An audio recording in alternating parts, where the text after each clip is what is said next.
기억에 귀환 한 참전용사와 대한민국 70년. 1953년. 전쟁이 끝난 한반도에는 침묵이 내려앉았습니다. 총성은 멈췄지만 그 침묵은 평화가 아니었습니다. 그건 무너진 삶을 마주한 사람들의 고요한 절망이었습니다. 공항은 흙먼지뿐이었고 거리는 모두 잿빛이었습니다. 건물들은 반쯤 무너져 있었고 사람들의 표정에는 생기가 없었습니다. 말 대신 눈물만 있었습니다. 그곳에 도착한 이방인이 있었습니다. 젊은 군복 차림의 한 미군 병사. 그는 이름도 낯설던 땅, 코리아에 파병되었고 자신이 가야 할 이유도 그곳이 어떤 나라인지도 사실 잘 알지 못한 채 전쟁의 한가운데로 들어섰습니다. 그는 어느 날 한 아이를 마주합니다. 말없이 울고 있던 아이. 눈물 범벅인 얼굴로 작은 손을 내밀며 초콜릿을 달라고 속삭이던 아이. 그 순간 그에게 코리아는 작전 지역도 아니었고 전략 지도 속의 지점도 아니었습니다. 그건 단지 누군가의 집이었고 지켜야 할 삶의 현장이었습니다. 시간은 흘러 그로부터 70년이 지났습니다. 그는 다시 한국 땅을 밟았습니다. 백발이 성성한 노인이 된 그는 초청을 받아 한국을 다시 찾았습니다. 전쟁의 기억을 품고 다시 그 땅에 섰습니다. 하지만 그를 맞이한 것은 과거의 흙바닥 공항이 아니었습니다. 이젠 전자동 시스템이 완비된 세계 1위의 국제공항, 인천공항이었습니다. 유리와 철강으로 이루어진 구조물. 끝없이 이어지는 활주로. 멀리서도 보이는 고층 빌딩의 실루엣. 그는 말이 없었습니다. 눈을 감고 천천히 고개를 끄덕일 뿐이었습니다. 그가 기억하던 코리아는 아이들이 굶주렸고 거리에 연기가 가득했으며 학교 대신 천막 교실이 있었던 나라였습니다. 하지만 지금의 코리아는 거리마다 편의점이 있고 청년들이 스마트폰으로 영화를 보고 있으며 건물 옥상에서 드론이 하늘을 나는 나라였습니다. 그는 놀랐습니다. 이 정도의 변화는 그 어떤 매뉴얼에도 없는 기적이라는 단어 외엔 설명할 수 없었습니다. 어떻게 이런 변화가 가능했는가? 그는 그렇게 자문했습니다. 그는 생각했습니다. 기적은 하늘에서 떨어진 게 아니었습니다. 기적은 전쟁 후에도 포기하지 않은 사람들로부터 시작되었습니다. 무너진 도시를 다시 일으킨 손들. 배고픔 속에서도 아이를 먼저 먹인 어머니들. 그리고 밤을 새워 벽돌을 쌓고 땀을 흘리며 털을 닦았던 수많은 이름 없는 사람들.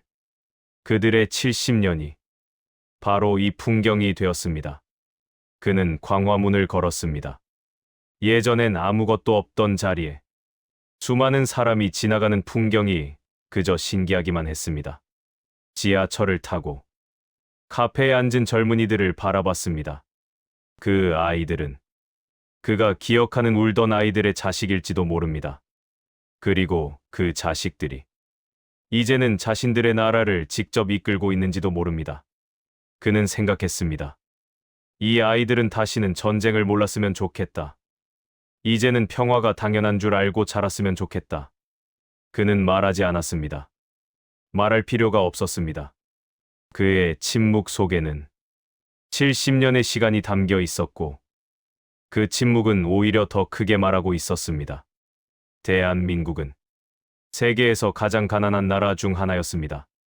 전쟁 직후 한국의 1인당 국민소득은 세계 최하위권이었고 식량 자급률조차 형편없었습니다. 그러나 지금 한국은 세계 10위권 경제 대국이며 반도체, IT, 문화, 자동차, 의료, 교육까지 수많은 분야에서 세계를 선도하고 있습니다. 놀라운 건 이 변화가 단 한 세대 안에 이루어졌다는 점입니다. 그리고 그 모든 변화의 시작엔 그가 있었습니다. 그와 같은 참전용사들, 조용히 아무 조건 없이 이 땅에 와서 싸우고 떠났지만 잊지 않은 사람들, 우리는 그의 이름을 잊었을지 몰라도 그의 발자국은 지금도 이 땅에 남아 있습니다. 그는 돌아가기 전 한국의 아이들에게 인사를 전했습니다. 작은 초등학교 행사에 초대되어 그들과 눈을 맞추고 악수를 나눴습니다. 아이들은 그가 누군지 몰랐지만 어느새 조용히 일어나 인사를 했습니다. 고맙다고. 그는 울었습니다. 말없이 조용히. 그는 떠났습니다. 하지만 그의 발걸음은 대한민국의 역사 속 어딘가에 영원히 남게 되었습니다. 우리는 그를 기억해야 합니다. 그의 침묵을, 그의 헌신을, 그리고 그의 눈물을. 왜냐하면 지금 우리가 누리는 모든 것 위에는 그의 지워지지 않는 노력이 깔려 있기 때문입니다. 이 이야기는 전쟁의 이야기가 아닙니다. 기억의 이야기이며 감사의 이야기입니다.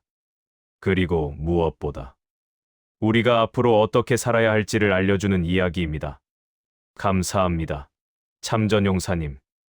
당신의 70년은 이 나라의 미래로 바뀌었습니다. 당신의 선택은 지금도 우리를 움직이고 있습니다. 그리고 우리는 그 기억을 잊지 않겠습니다.